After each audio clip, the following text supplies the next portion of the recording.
All right. Are we live now? What is up, Trek? Good to see you, buddy. How are you? Good to see you, man. Where are you watching from?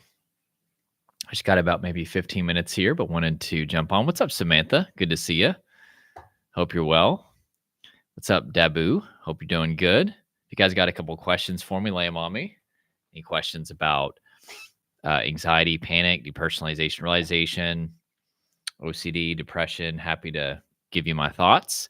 1:45 in the morning. Wow, you better get some sleep. Hanging in there. I'm from Houston, Texas. Awesome.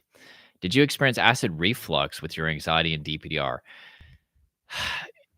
So, believe it or not, I don't think my acid reflux was connected to those symptoms, believe it, because I've been free of those symptoms for many years, but I literally dealt with acid reflux up until I switched to the paleo diet.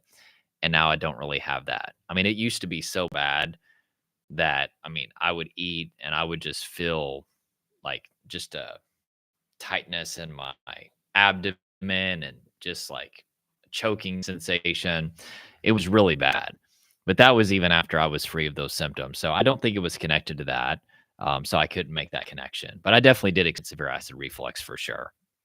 So paleo diet, it comes from the Paleolithic era where essentially, kind of they also call it the caveman diet. And so essentially, you're eating from the earth. So what that's going to look like is essentially uh, meat, fish, fruit, vegetables, seeds, things like that.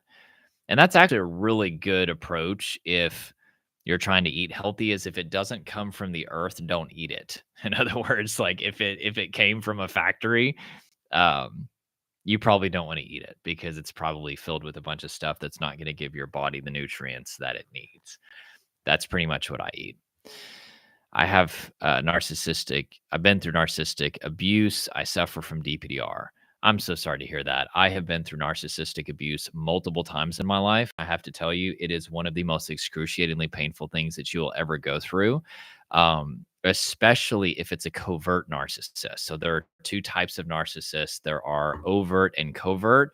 And covert narcissists basically conceal their narcissism. So they'll gaslight you, deny your reality. They'll project all the problems onto you. They'll lie, they'll manipulate, but they'll do it in such a way that you really don't know what's going on unless you are trained to understand them. I was connected to multiple covert narcissists. I didn't even know what that was until somebody that I was friends with was like, hey, you need to go look into that.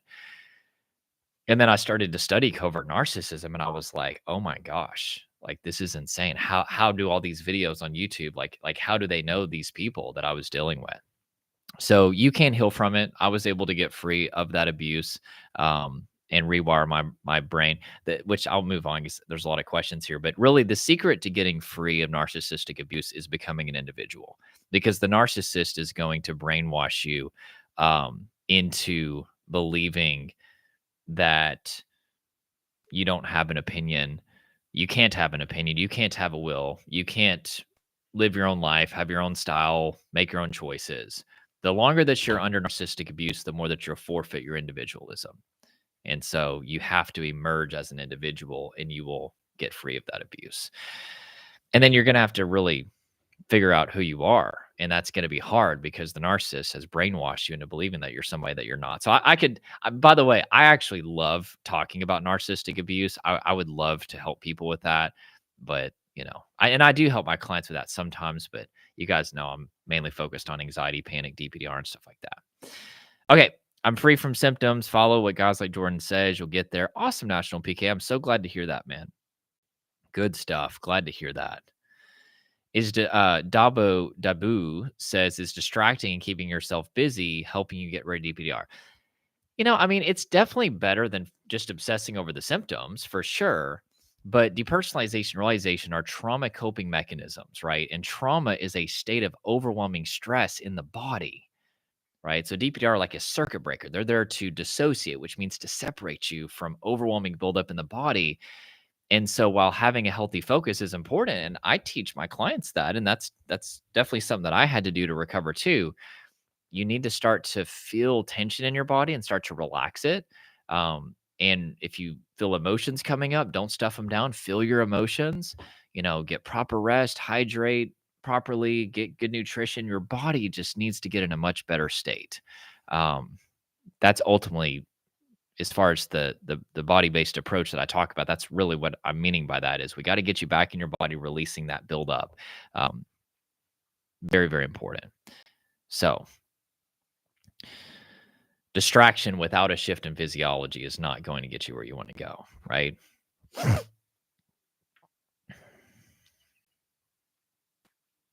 All right. Let's see here. Do you have any tips to not what's up, Lena? Do you have any tips to not suppress your emotions when you have DPDR?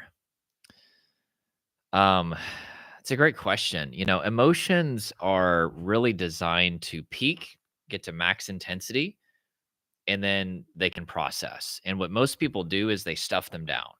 And so your body knows how to process your emotions. You just have to get out of the way. So shut off your mind. Don't think, and just focus on facing, feeling, and fully embracing.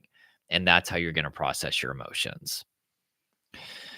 Is it harder to heal from DPDR if you've had it for a long time? I mean, you would think the answer would be yes, but actually, I've found that the longer that somebody's had it or had the symptoms, and the more things that they've tried to get rid of it, usually the faster they recover because they're more fed up. Sometimes it's the people that have had it less than 6 months that are the hardest to recover because they're going to have a tendency to try to do quick fixes and things like that. I'm sorry to hear that, Matt. Well, there is hope, buddy. I beat these symptoms. I've been working the last 7 years helping people beat them. It takes a lot of work, man. Like it's not easy. There's no one size fits all approach to this. There are definitely common things that I do with all of my clients, like again, releasing the buildup from the body, getting proper co-regulation, getting the right information, exposure to sensory triggers, lifestyle adjustments, things like that. But at the same time, a lot of people deal with very specific challenges, right? Some people are dealing with health anxiety, other people existential OCD, some people have more emotional issues than others, some people have more nutritional issues than others, some people have more identity issues than others, some people need to work on boundaries.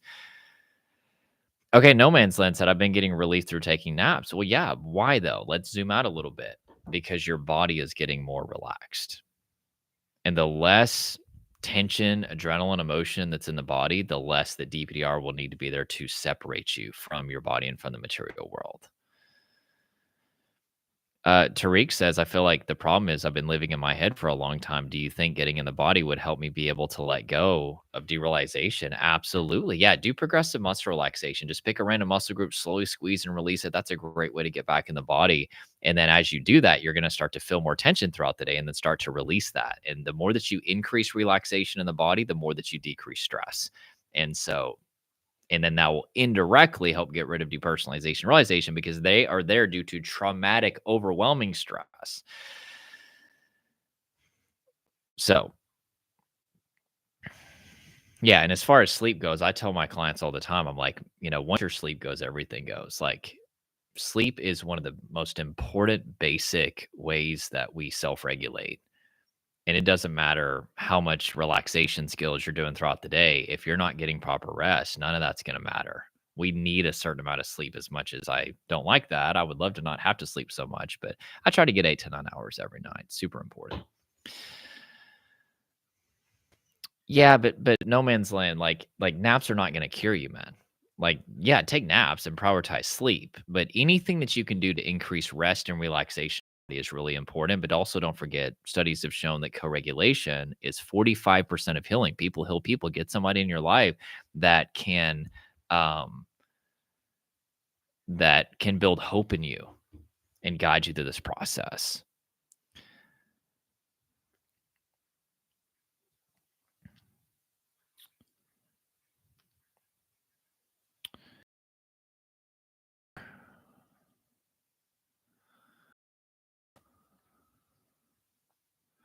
All right, guys, I've got time for one more question. And I got to jump off here. Hopefully, this has encouraged you. I'm going to try to do more of these kind of quick 15-minute. Um,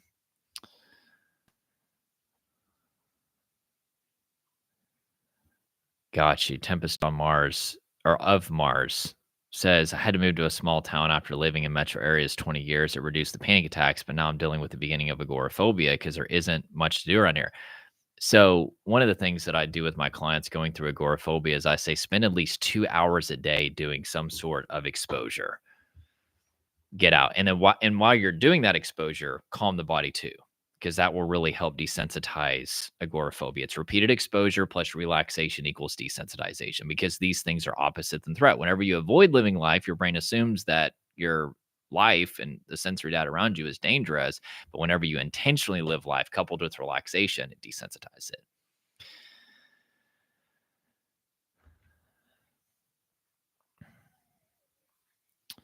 Um, Jeannie, I mean, focus on personal development. Your main focus shouldn't be the body relaxation. Your main focus should be, I always tell people have a critical six list, six specific things that you need to do that day.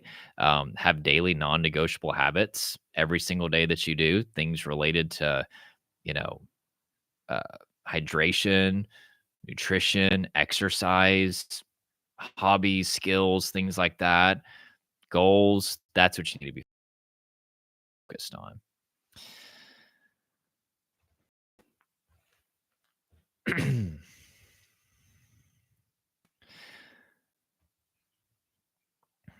Cool. I'm glad that helped, Tempest of Mars.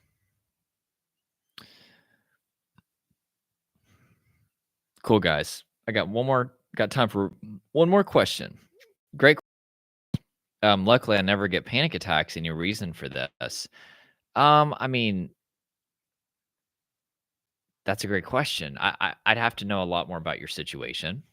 Um, Not everybody deals with panic attacks. It deals with anxiety and or depersonalization, realization for sure. Wow, Tempest of Mars gave $10. Thank you so much for that. I really appreciate that. Means a lot. Awesome. Thank you so much. Feel like naps are the key for me. I'm trying to get tips while I'm saving for the program. Okay, gotcha. Yeah. So I'll just give you some stuff you can do then. Okay. So there's a technique called the limp noodle. Okay, I teach my clients. You're just gonna start at the top of your head, go to the bottom of your feet, but let every muscle group kind of slowly relax a little bit. Okay. And that may not seem significant, but anytime that you take your muscles from a place of constriction to relaxation, you're activating your parasympathetic nervous system, and that communicates safety. Do this about every 10 to 15 minutes throughout the day. Definitely go for 8 to 9 hours of sleep. And really the secret to sleep is consistency, as well as you want to make your room very dark and cold. Those are the three things that are key for sleep that sleep scientists would say. Sleep is actually not that complicated. We make it complicated. Set an alarm for when you need to go to sleep and be consistent 7 days a week with that. I would also really encourage you to live your life and avoid anything, because whatever you avoid, your brain assumes is a lion trying to eat you. And while you're living your life as normal, you want to start to relax your body. Another thing too is if you do feel emotions, face and feel them. Do not suppress them, because emotions are experienced in the form of physical sensations in the body. And so whenever you stuff your emotions down, it's essentially part of what's fueling the DPDR, because there's all these negative physical sensations happening in your body. And that coupled with, just tension and adrenaline, all these things and fatigue, your brain needs to dissociate you with the DPDR, right? So we want to face your emotions. Another thing to it is I would encourage you to watch my 5 shifts masterclass. It's in my profile, kind of goes over the neuroscience of everything. Believe it or not, getting the right information about symptoms is really, really important. It helps strip away fear from the symptoms, shame from the symptoms, also obsession with the symptoms. You need to get an education about these. Everybody's looking for the techniques, guys, and there definitely are techniques. I've just given you, a couple of them. But co-regulation is 45% of recovery, according to a lot of major studies, as well as getting the right information is way more important uh, than you would ever imagine. Because if you don't have the right neuroscience of how your brain, body, and nervous system works, your anxious brain is going to fill in the blanks with all these catastrophic fears. So watch the 5 shifts masterclass. That'll help you out a lot too. It'll really go deeper into the kind of the neuroscience of everything. So why does school lighting make you feel like you're in a dream? It's probably overwhelming your nervous system because your eyes are super light sensitive right now, because your body is in fight or flight response. Your pupils dilate to let in more of your visual surroundings, and thus it's very easy to get overwhelmed with visual sensory data whenever your pupils are dilated. Cool, guys. Um, do you have to feel relaxed? No, don't worry about feeling like a euphoric sense of relaxation. Just do it. Just let your whole body relax, and that activates your parasympathetic nervous system, communicates safety to the nervous system, and do that throughout the day. It's really, really powerful. It's one of the things that I teach my clients to do to communicate safety, right? Cool, guys. Well, that is it, guys. Again, the only way that I can do these consistently is if I do kind of more 15 minutes. I've got a really busy schedule. We have like 160 people in the program. Not all of those people are showing up to meetings, but just a lot of logistical stuff involved, and trying to have a good work-life balance, and just working with a lot of people. And so, guys, and just here for you as well. So, feel like Lath, you're still the same you, man. Okay. You're still the same you. You just don't feel that way right now because these symptoms are veiling the real you, right? The example that I give is, let's say before these symptoms, have you ever gotten angry before and you said something that you regretted, right? Your body went into fight or flight response. You got angry and you said something mean to your loved one. And then once you calm down, you're like, that wasn't me. I'm sorry about that. Did you become a different person in that moment? Or did your nervous system shift into a different state that made you feel differently and act differently and think differently, right? You didn't become a different person. It's no different if you're in the freeze response and you're experiencing DPDR. Like, you're not a different person, even if you can't remember what the old you felt like. You're the same person. It's just your nervous system is in a state of survival and you don't currently feel connected to yourself, but the real you is still there. Okay. And even if you've been stuck for years and years and years, I would say most of the people that come to work with me, it's been years. I mean, I work with usually the toughest cases out there. It doesn't matter. Once we do things that communicate safety to the nervous system over and over again, you'll go back into technically what's called your social engagement system. And once you're in your social engagement system, you will feel normal again. And you'll realize that the real you is there the whole time. It's just these symptoms were covering it up. Okay. Can you get over DPDR as quick as a couple of weeks? I've definitely seen it, but it's very rare. Most people, it's going to take several months for sure. Yeah, if you really want to do the work, again, I always say it's the core four. Self-regulation. These are what the peer-reviewed studies that I base my program off of have shown. Self-regulation, we've already talked about it, getting in the body, releasing tension, adrenaline, emotion from the body. Co-regulation, working with somebody that can build hope in you, build a secure attachment relationship, guide you through the process. That's 45% of healing. Exposure, facing your triggers instead of avoiding them, super important. And then the fourth thing is neuroscience. Getting the right information strips away fear from symptoms, shame from symptoms, and obsession with symptoms. Those are, like, think of it like an onion, right? So when I'm working with somebody, those are the four primary layers that we have a lot of evidence that those things are very effective for helping people heal. But then there's unique challenges that everybody faces. Oh, Jeannie sent a super chat with a really cool blue blob thing that says cool. Awesome. Thank you. Is it Jeannie or Jenny? Thank you so much for that. I really appreciate it so much. Even if it's been 20 years, you better believe it. Oh, yeah. Yeah. I've got multiple clients that it's been multiple decades that I'm working with right now, and they're getting out of this. It happens all the time. Now, it's not easy. It's not, guys. Like, if you want to really rewire your nervous system, like, you better be prepared to put in some time. And it's not an overnight process, but it definitely works. Okay. All right, guys, I do got to jump off here.